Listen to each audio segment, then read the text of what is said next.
Сите членови на иницијативниот одбор за спас на Оризот од Облешево заработија прекршочни пријави. Тие се теретат дека се виновни за блокирањето на двете коловозни ленти на патот Штип-Радовиш за време на протестот одржан на 21 септември минатата година.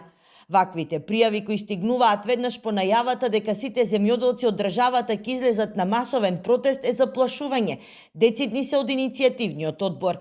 Ово е само буквално едно малтретирање и заплашување пред да се одржи еден најголем масовен протест во Македонија. Само е заплашување, ништо друго. Деветмината оризопроизводители од Облешево на 20 април треба да се јават во основниот суд во Кочани и да докажуваат дека тие како иницијатори ги испочитувале одредбите предвидени во законот, а за тоа што се случувало откако завршил протестот не сносат одговорност.